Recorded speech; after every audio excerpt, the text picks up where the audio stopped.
О самых заметных событиях вторника вы узнаете из материалов наших корреспондентов. В студии Сергей Михедов. Здравствуйте. Коротко о темах. 50 лет легендарной железной дороги, ветеранов Байкало-Амурской магистрали и работников железнодорожной отрасли чествовали на юбилее. Расскажем о масштабном проекте 20 века. Жильцы более чем 200 многоквартирных домов в Якутске уже больше недели живут без газа. Связано это с изменением в законодательстве. Мы разбирали ситуацию. Безопасность превыше всего. Сотрудники ГИМС по Якутии провели очередной рейд среди купающихся и водителей маломерных судов. Что проверяли? Поддержка бойцов в зоне спецоперации. В Якутии продолжается пошив одежды для участников СВО. Стартовал конкурс среди швей. Какие испытания подготовили организаторы? Белые ночи Туймады. В Якутске завершается шахматный фестиваль. Сколько турниров в программе?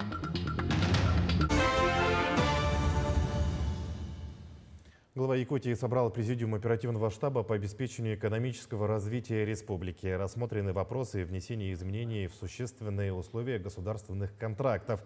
С. Николаев заострил внимание на упорядочивании планирования строительства соцобъектов на территории республики.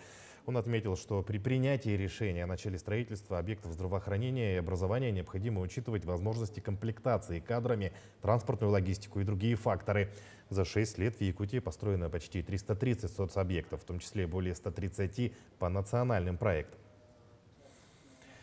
Ветеранов Байкало-Амурской магистрали и работников железнодорожной отрасли чествовали на 50-летнем юбилее одной из крупнейших строек страны. Жители республики прошли всю трассу Малого Бама, прорубали просеки, строили мосты, высаживались строительными десантами в дикой, нехоженной тайге. Лесорубы и плотники приобрели на Баме новые профессии и стали первыми железнодорожниками Якутии. О масштабном проекте 20 века в сюжете.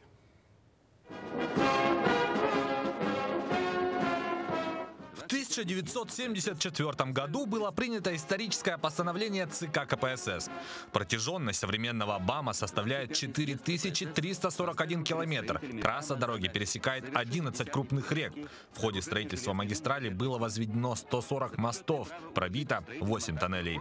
Ветераны строительства крупнейшей железной дороги отметили полувековой юбилей. Остается, наверное, символом не только технической мысли Советского Союза, он остается символом патриотизма, единения народов, единения людей, которые в самых суровых условиях на земле, в которых живет человек при годовой амплитуде свыше 100 градусов, жару, стужу, при мошкаре огромной, так известной здесь, через горы, через реки, болота построили за уникально короткое время уникальный объект. По случаю знаменательного события чествовали ветеранов строительства Байкало-Амурской магистрали, а также продолжателя их дела работников железнодорожной отрасли. Центром праздника стала признанная столица БАМа – город Тында. Конечно, отрадно видеть, что люди с каким энтузиазмом вот это вот событие 50-летней давности, много ветеранов, очень много тех, кто действительно своими руками возводил в тяжелейших условиях, климатических, погодных, всепогодных. И действительно эти железные стойкие люди построили БАМ, которым сегодня пользуется вся страна и которая является одной из основных артерий, транспортных артерий нашей страны. Подарком для тех, кто прокладывал эту дорогу, стало открытие регулярного пассажирского движения со станции Нижний Бестях, которое состоялось ровно 5 лет назад. 50-летний юбилей БАМа также стал огромным событием в жизни ветеранов. Эмоции самые глубокие, самые яркие, потому что это 50 лет с начала строительства БАМа, встречи с людьми, которых давно не видел. Потом, конечно, немножко не верится, что 50 лет именно пришло, потому что у всех еще полно энергии, все готовы, значит, еще на подобных стройках трудиться. В наши дни ежегодно БАМ перевозит 400 тысяч пассажиров, порядка 24 миллионов тонн угля Южной Якутии, 2 миллиона тонн грузов для экономики республики и нужд северного завоза. Сегодня, несмотря на то, что БАМ остается символом героизма и труда нескольких поколений, он продолжает расти и развиваться. Юрий Осипов, Георгий Григорьев, Тында, Амурская область. Жильцы более чем 200 многоквартирных домов в Якутске уже больше недели живут без газа. В связи с изменением в законодательстве поставщики газа за пару дней отключили от подачи голубого топлива дома старше 30 лет. В ситуации разбирался мой коллега Александр Хавренко.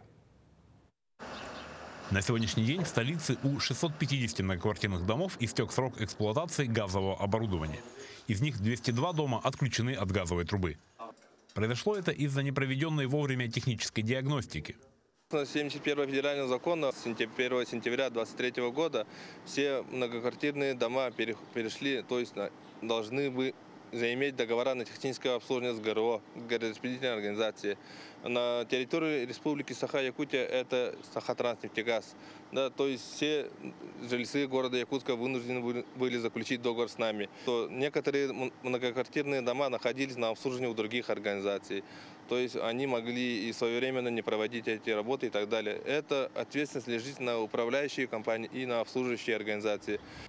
Управляющие компании должны были заключить договоры на диагностику оборудования, но по какой-то причине этого не сделали, вследствие чего сотни квартир в Якутске остаются без газа.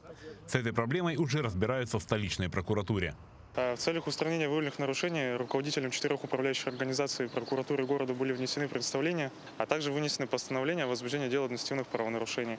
Восстановление прав граждан находится на контроле органов прокуратуры республики. В настоящее время в 31 многоквартирном доме восстановлена подача газоснабжения. У жильцов остальных домов есть два варианта. Либо надавить на свою управляющую компанию, чтобы та заключила договор на диагностику и выявление дефектов, либо же самостоятельно обратиться в проверяющие организации с заявлением о проверке. В любом случае, бремя оплаты этих услуг ложится на жильцов. А пока их электросчетчики наматывают лишние киловатты за пользование электроплитками. Александр Хавренко, Семен Семенов, Якутск. До середины июля специалисты компании Айхал Трансгаз завершат монтаж газовых сетей у городского парка в Мирном. Трубопровод высокого давления, срок эксплуатации которого около 30 лет, удалось проложить щадящим способом, без разрытия сплошной траншеи. В 2025 году дома жителей алмазной столицы обеспечат голубым топливом. Напомним, с 2021 года в стране действует программа соцгазификации, то есть бесплатное подведение газа к домовладениям. По плану газопровод протянут до Верхнего поселка до конца этого года. Жаркая погода оставляет напряженную обстановку с лесными и ландшафтными пожарами в Якутии. Сложная обстановка сохраняется в Алекминском и Усть-Майском районах. На сегодняшний день продолжают действовать более 16 лесных пожаров. Всего на тушение привлечено более 100 единиц техники и более 1700 человек личного состава. Также продолжаются профилактические мероприятия и ищут нарушителей правил пожарной безопасности. Ситуация нигде особо не улучшилась, также остается напряженной. Есть районы, допустим, как Нерюнгринский, Алекминский, где ситуация достаточно напряженная, но имеется задымление сильное в районе пожара и дополнительные силы завести не можем. В Нерюнгре также задымление на 62-м, 63-х пожарах. Это привязка к населенному пункту Иенгра, там 35 километров от поселка. Но угрозы населенному пункту нет. Пожары достаточно сложная, горная местность, горит кедровый сланник. Ветра, жара. В Верховьях крупный лесной пожар. Его на данный момент локализовали. Там была задействована большая группировка людей, 130 человек. И уже людей вывозим на новые пожары. С начала года сотрудники Минэкологии провели в лесах республики 2580 патрулирований. При этом выявлено 113 нарушений правил пожарной безопасности. Вынесено 78 предупреждений и 8 административных штрафов на более чем 1 миллион 200 тысяч рублей. Установлены 13 виновников лесных пожаров, по 2 человека в Амгинском, Верхневилюйском, Мегино-Кангаласском, Нюрбинском и Намском районах, по 1 в Нерюнгринском и Вилюйском районах, а также в Якутске. Безопасность превыше всего. Сотрудники ГИМС по Якутии провели очередной рейд среди купающихся и водителей маломерных судов. Что проверяли, знает Вероника Таюрская. Ежедневно сотрудники Государственной инспекции по маломерным судам проводят профилактические беседы по технике безопасности на водных объектах, а также по оказанию первой доврачебной помощи. Сотрудники ГИМС напоминают, что популярное у якутян место возле городского пляжа не санкционированы, соответственно, не исследовано водолазами. Государственные инспекторы напомнили и простые правила поведения на водных объектах. Рекомендуем людям простые меры безопасности в летний период. Это носить кепки-панамки, солнце жарит, можно получить солнечный удар. Ну, носить пресную воду с собой, чтобы утолить жажду.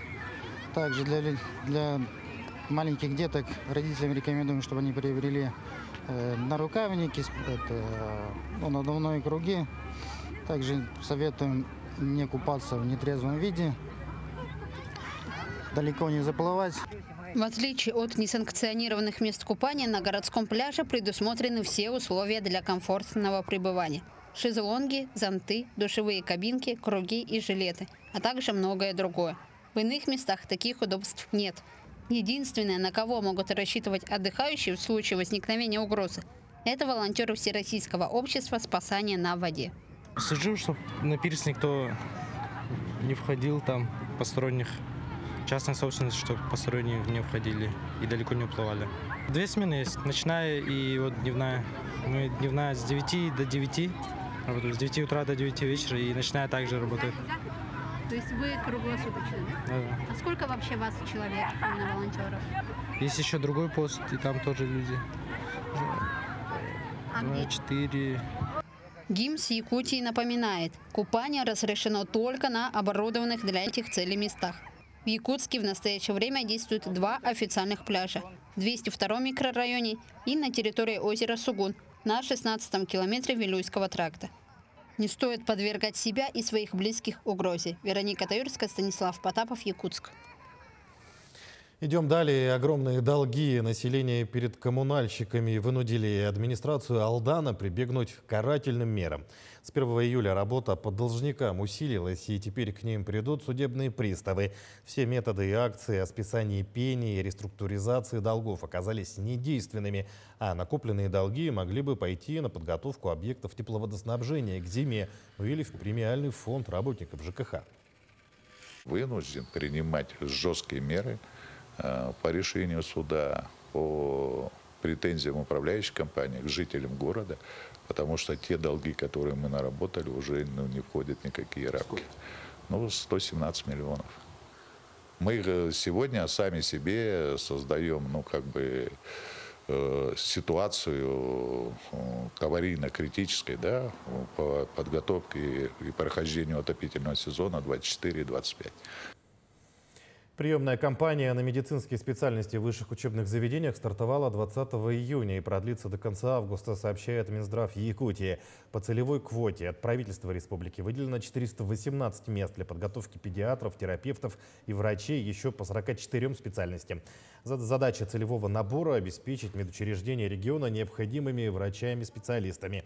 Отметим, что в этом году целевой набор в регионе увеличен на 24 места, 146 новых студентов по целевому набору, заказчиком которого является Минздрав по направлению лечебное дело и педиатрия, примет мединститут СВФУ. А на церемониях открытия и закрытия игр Дети Азии на стадионе Туймада работали 7 мобильных врачебных бригад. Они были усилены 2 бригадами скорой медицинской помощи и 1 бригадой Центра медицины катастроф. Также безопасность обеспечивали и волонтеры, которые предварительно прошли обучение. Итого на объектах игр с учетом резервных сил обустроили более 30 медпунктов, привлекли почти 60 мобильных медбригад и 485 медработников. Была оказана помощь более 500 человекам, из них 155 конкретно дети-спортсмены получили помощь нашу, да. Ну и были, конечно, обращения по поводу спортивных травм, несколько операций проводили. Ну и в общем и в целом надо отметить, что никаких таких чрезвычайных ситуаций не было. Все пошло в плановом порядке. 8-е игры Дети Азии стали грандиозным событием для всего мира. 24 страны, 30 команд, тысячи спортсменов, волонтеров и гостей, десятки спортивных объектов, в которых проводилось по несколько соревнований в день. Все 11 дней, что шли спортивные мероприятия, освещались СМИ из разных уголков планеты. Мете Менамга, журналистка с Республики Камерун, присутствовала с самого открытия игр. За это время она написала несколько новостных статей для своего печатного издания и высоко оценила уровень организации игр Дети Азии. Прежде всего, конечно, я в первый раз в России, в Якутии, и уровень организации этих игр меня поразил. Прежде всего, я очень поражена тем, что здесь вообще все держится вокруг культуры, идентичности. Я думаю, что Якутия имеет свою оригинальную культуру, которая была показана во время этих игр. Самым впечатляющим было то, что на этих современных играх была вплетена традиционная культура народа, который проживает здесь. 7 десятков активных членов профсоюза «Профалмаз» показали, на что способна сила команды в рамках форума «Алмазный резерв». Форум стал не просто местом встречи талантов, а источником новых идей. На что способна молодежь профсоюза, узнала Мария Панферова. Энергетическая волна накрыла базу Чуаналыр. 3 дня здесь было многолюдно. Участники форума «Алмазный резерв» начинали утро с лекции, а вечер проводили танцуя и шутя. Каждая минута прошла для молодежи профсоюза «Профалмаз» с пользой. И все это в вихре знакомства и обмена идеями. На подготовку проекта 2 дня, на подготовку визитки 2 часа. Команды на форуме сплотились, чтобы показать силу духа в сжатые сроки. Команда «Проалмазики 007» представила проект по типу Бёрнингмена – ежегодного фестиваля, где участники организуют в пустыне не просто поселение, а арт-инсталляцию. По задумке, такое событие обретет якутский колорит. Суть в том, что мы соберем разных людей, которые умеют танцевать, петь, что-то делать, в общем. И они собираются в определенном месте, грубо говоря, на пустыре соберемся, и построят они свой мини-город, и в этом городе не будет материальных ценностей. Приглашенные преподаватели помогали готовить проекты, поделились планами стратегии продвижения, чтобы участники знали, как договориться между собой и реализовать творческую задумку. Проекты классные, несмотря на то, что у ребят было достаточно мало времени на подготовку. И мы очень сильно переживали по поводу того, насколько они будут проработаны, в целом там визуально представлены. Все команды постарались, и по тем планам, которые мы им предоставляли при обучении, они проекты подготовили. Форум также стал местом, где молодежь перенимала опыт у старшего поколения. На встрече без галстуков Сергей Павленко, первый заместитель гендиректора «Алроса», поговорил с участниками и ответил на их вопросы. Я всегда очень люблю и буду любить общаться с молодежью, потому что я сам себя всегда чувствую, буду чувствовать молодым. Это самое главное. Профсоюзный форум «Алмазный резерв» почти 10 лет обучает новые поколения активных мирнинцев. Мы проводим, начиная с 2015 года, для молодежи, работников предприятий группы «Алроса» и организаций, которые входят в состав профсоюза «Профалмаз». В этот раз на форуме присутствует у нас молодежь из Мирного, из Айхала, Судачного, Сленска и из-за пределов республики это Москва, Новосибирск. В этом году форум собрал 7 десятков человек. Участники говорят, каждый нашел для себя что-то ценное. Самое полезное узнала про работу профсоюзов, потому что, если честно, не совсем было понятно, как это все устроено, но мне ответили на все мои вопросы. Занимались маркетингом, занимались пиар-менеджментом, занимались много вопросами профсоюзными, очень много общались с ребятами, знакомились. Чувствуете ли вы силу командного духа? Конечно, мы сплотились как никогда. Да, очень. Наша команда очень сильно заряжена. Мы познакомились сразу же, как сюда приехали. По завершению каждому участнику форума вручили именные сертификаты, а лучшие проекты получат развитие и воплощение в жизнь. Мария Панферова, Илья Шикуля, Сергей Коротких, Алмазный край. Идем далее. На завершающем этапе реконструкции скульптуру Ленина на площади в Якутске снимут с постамента. После монтажа плит облицовки памятник будет возвращен на свое место. Затем реставраторы продолжат устранение мелких дефектов и полировку гранитных плит. Напомним, реконструкция памятника стала необходимой из-за износа материалов и повреждений от погодных условий. После завершения реконструкции пьедестала и скульптуры Ленина начнется благоустройство прилегающей к памятнику территории. Вся страна поддерживает бойцов в зоне спецоперации. В Якутии продолжается пошив одежды для участников СВО. Так стартовал конкурс. В его участвуют 9 команд из районов республики, в том числе из Намского, Кобейского и Среднеколымского улусов. Подробнее расскажет Даяна Федорова. Своими умелыми руками, вкладывая душу и талант, мастерицы из разных районов республики приступили к пошиву комплектов одежды. Швеи краят шапки, куртки, футболки, штаны и шорты. Всего должно получиться свыше 1000 штук, а это 7 комплектов одежды на одну команду. Сейчас мы шьем тактический костюм, так, шляпы шьем, костюмы, карманы шьем, ну, деталей много. Костюмы очень сложные. Ну вот, как-то мы справляемся с этим делом. Работы много, однако все они прострочили не один десяток изделий. Среди участников конкурса как те, кто не раз принимал участие, так и те, кто здесь впервые. Многие из них готовились к конкурсу заранее. Приехали по зову сердца, помогли нам сформировать команду, наши земляки. Команду мы собирали где-то 2 недели. Мы ранее посылки делали, вот это наши по организациям делали всякое, отправляли по муниципальным наслегам. Целью конкурса является поднятие патриотического духа, содействие в поддержке участников СВО, а также стимулирование добровольческого движения швей республики. Из-под рук и иглы швеи могут выходить разные изделия. Эти мастерицы привыкли работать с кожей, мехом и самыми разными материалами. Мы работаем с мехом, работаем с кожей, делаем сувениры, обувь шьем. И в команде у нас собраны вот такие вот швеи. Слышали, что есть волонтерская группа, но что именно проводятся такие республиканские масштабные конкурсы, мы первый раз принимаем участие и рады. Качество готового изделия оценивается по правильному расположению деталей, влажно-тепловой обработке, количеству комплектов и соблюдению порядка на рабочем месте. Итоги конкурса будут известны 11 июля. Все изготовленные комплекты будут отправлены в зону проведения спецоперации. Даяна Федорова, Дина Степанова, Семен Семенов, Якутск. Пришли на праздник сухими, ушли мокрыми. Гостей армянского праздника Вардавара катили водой из бутылок во время национального хоровода.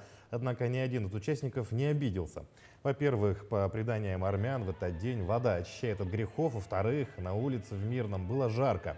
Девушки из общины Арарат нарядились в народные платья. Мирнинцы узнали о значении цвета и фасонов и посмотрели на исполнение народных танцев. А потом и сами пустились в пляс. Праздник в зоне отдыха у реки Ирилях организовали Мирнинское отделение Ассамблеи народов Якутии и община Арарат. Каждый народ должен чувствовать уважение к себе, уважение к истокам своей культуры и иметь возможность рассказать о своей культуре, показать лучшие ее традиции и обычаи. Сегодня это делает армянская община Арарат. Любой национальный праздник, по сути, становится интернациональным в нашем городе, потому что его поддерживают все национальные общины. Далее от спорта. Дзюдоистка сборной Якутии Полина Иудина в составе команды России отличилась серебряной медалью на юниорском Кубке Азии в Казахстане. Соревнования завершились в городе Алматы. Всего на татами вышли представители 6 стран. Полина Иудина традиционно выступила в своей весовой категории до 78 килограммов, где были заявлены 11 спортсменов из Узбекистана, Монголии, Казахстана, Кыргызстана и России. Якутская спортсменка сумела дойти до финала, одержав 3 победы, но уступила лишь представительнице Узбекистана в борьбе за золото. А в Якутске завершается шахматный фестиваль «Белые ночи Туймады». В программе всего 2 турнира. Этап Кубка России по шахматной композиции и открытый турнир по быстрым шахматам. Подробности в сюжете. Фестиваль приурочен к столетию образования Международной шахматной федерации. Первыми в гонку за медали вступили участники турнира по шахматной композиции. В этой дисциплине участники решают задачи, построенные на правилах практической игры. Такое мероприятие проводится впервые в Республике Саха-Якутия. Считаем, что фестиваль проходит на высоком организационном уровне. Так, наш основной турнир – это этап Кубка России по шахматной композиции. К нам участвовали 4 региона нашей страны. Это город Москва, Тульская область и Республика Башкортостан. И Республика Саха-Якутия, участники из Республики Саха-Якутия. Помимо всероссийского этапа, где участниками могут быть только спортсмены, обладающие квалификацией не ниже 2-го спортивного разряда, проводится и открытый турнир по быстрым шахматам, где может принять участие уже любой желающий.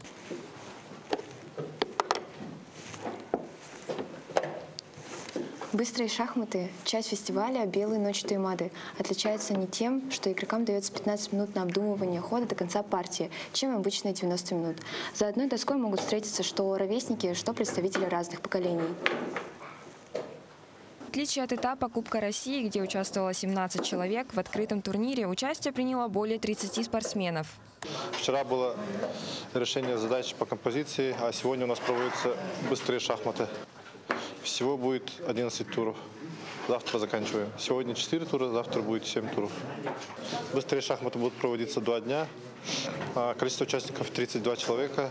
На соревновании по быстрым шахматам собрались как те, кто выступает на официальных стартах впервые, так и те, кто имеет богатый послужной список. Некоторые шахматисты приняли участие и в этапе Кубка России. Успели поиграть с игроками из других городов. Арсений занял 4-е место на всероссийском соревновании и решил попробовать свои силы и в быстрых шахматах.